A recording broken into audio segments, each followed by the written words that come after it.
எல்லாருக்கும் வணக்கம். 2வது ப்ரோமோ வந்து இன்னைக்கு ரிலீஸ் பண்ணிக்கிறாங்க. ஆல்ரெடி வந்து உட்காந்து இப்போ தான் லைவ்ல பார்த்துட்டு வந்தோம். லைவ்ல உட்காந்து என்ன பேசிட்டு இருக்காங்க எல்லாம் மாற்றி மாற்றி முதல்ல பேசிட்டு இருந்தாங்க.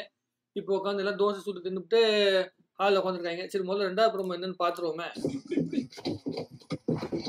நான் உன்னோட எல்லாத்தையும் ட்ரை பண்ணாலும் ட்ரை பண்ணேன். ரொம்ப பொறுமையா கேக்குறேன். அப்படி இல்லைன்னா சொல்லு. நீ அப்படி பண்ற அக்லியா வேணும் போய் கூட மஞ்சரி. பேசி வச்சுட்டு வந்து யாருமே எடுக்கல. கண்ணு காமிச்சிங்க அதை நான் பார்த்தேன். நான் கேட்டேன். ஒருத்தர் எடுத்தோம்னா இந்த கேம் ஆடவே முடியாது. அது உன்னோட புரிதல் மஞ்சரி. ஆமா மஞ்சரி வந்து மஞ்சரி என்ன பேசினாலும் வந்து யாரும் பேசினாலும் இந்த மாதிரி ஒருத்தவங்களுடைய போட்டோ எடுத்து அவங்க ஒட்டி இது பண்ணணும் போல இருக்குது. அந்த மாதிரி கேம் போல. இதுல வந்து பின்னாடி வந்து இந்த போர்டு போட்டிருந்தாங்க பாருங்களேன். அந்த இந்த போர்டு எது பாயிண்ட்ஸ் போர்டு போட்டிருந்தாங்க. அந்த போர்டு பார்த்தா பார்த்தா பவித்ராவுக்கு சுத்தமா ஸ்கோர் போர்டில் ஒண்ணுமே கிடையாது. அதனால அந்த புள்ள வந்து ரொம்ப உணர்ச்சி வசப்படுது. அதாவது கேம் ஆடும்போது மஞ்சரி பொறுத்த வரைக்கும் என்னன்னா இப்போ வந்து பாத்தீங்கன்னா டாப் லிஸ்ட்ல இருக்குது. மஞ்சரி வந்து பாத்தீங்கன்னா 1 3 1 7 1 கிட்டத்தட்ட வந்து 9 10 12 பாயிண்ட்டுக்கு மேல இருக்குது. முத்துக்குமார் 11, பவித்ரா 0, அருண் 0. இந்த பக்கத்து வந்து யாரு லாஸ்ட் ஓவர் ஆள் உட்காந்துருக்காங்க. அது விஷாலா? விஷாலுக்கும் பாயிண்ட் இல்லாம உட்காந்துட்டு இருக்காங்க. ஸோ இப்போ ஆக மொத்தத்தில் இவங்க 2 பேரும் மஞ்சரி வந்து எப்படியாவது பண்ணி கேம் விளையாண்டு ஜெயிச்சிடணும் அப்படிங்கிற மனநிலை ஆடிட்டாங்க போல. இந்த கேம் எப்படி ஆடுறாங்கன்னே தெரியல. இவங்க எப்போ பேசி முடிச்சு காஸ்டியூம் மாற்றிட்டு வந்து இவங்க கேம் ஆடுறதுக்குள்ள நம்ம மன உளைச்சலுக்கு ஆளாயிரும். இவங்க மன உளைச்சலுக்கு ஆளாகிறாங்களோ இல்லையோ நம்மள மன உளைச்சலுக்கு ஆளாக்கிறாங்க. பவித்ரா வந்து ஒரு டிசர்விங் கண்டஸ்டன்ட் தான். பட் ஆனால் வந்து விளையாட்டில் வந்து நேர்மையாக இருந்தால் மட்டுமே அல்லது பொறுமையாக இருந்தால் மட்டுமே பத்தாது. அது ஒரு தெளிவு மைண்ட் செட் இருக்கணும். ஒருத்தவங்க வந்து 2-3 வாட்டி மாற்றி சொன்னாங்கன்னா உடனே வந்து மாறி போயிடுது. இல்லை என்னன்னா சரி மக்கள் என்ன சொல்றாங்கன்னு பார்க்கலாமே. ஒரு வாட்டி யோசிச்சு பார்த்தோம்னா இது இந்த கேமை பொறுத்த வரைக்கும் இப்போதைக்கு வந்து பார்த்தீங்கன்னா ராயன் 15 பாயிண்ட், மஞ்சரி 13 பாயிண்ட்ஸ், சவுண்ட் 13, தீபக் 10, ராணவ் 9, முத்து 11 பாயிண்ட்ஸ். ஸோ எல்லாம் நல்லா பீக்கில் போயிட்டு இருக்குது. மீதி யாருக்கும் பாயிண்ட் கிடையாது.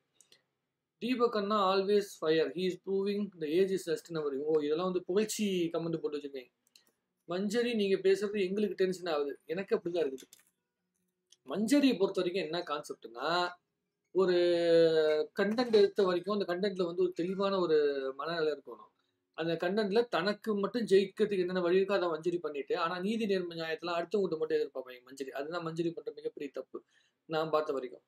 பவித்ரா ஜனனி மாஸ்டரா, we love you Pavithra, keep rocking, we are there for you, whatever happen you will win or lose the task, your fans will always there for you. எப்போ வெளியே போற வரைக்கும் வெளியே பார்த்துட்டா டாஸ்க்ல எதுவுமே ஜெயிக்கலன்னா அவங்க எப்படி வந்து உள்ளுக்குள்ள இருப்பாங்க?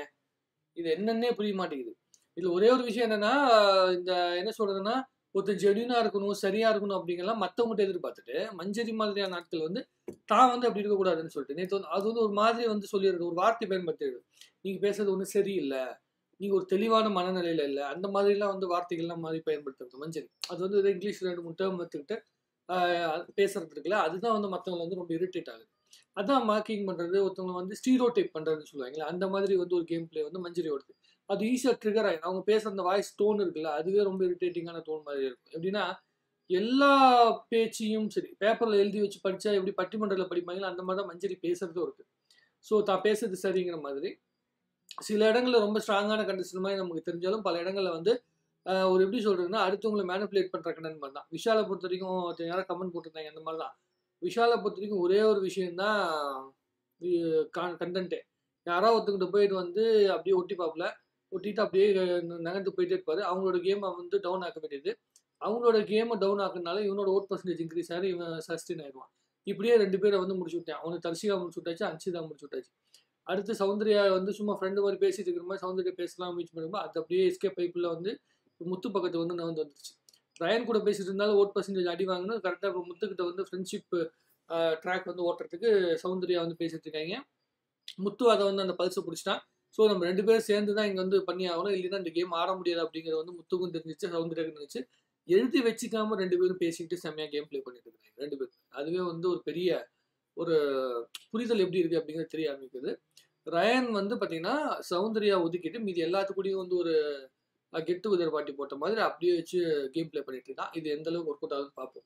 முதல்ல லைவ்ல வந்து சீக்கிரம் கேம் ஆரம்பிங்கடா, உட்காந்து தின்னுக்கிட்டே இருக்காங்க காலங்காத்தால 12 மணி வரைக்கும் திங்கிறதே காட்டிட்டு இருந்தா நம்ம எப்பங்க உட்காந்து கேம் விளையாட பார்க்குறது?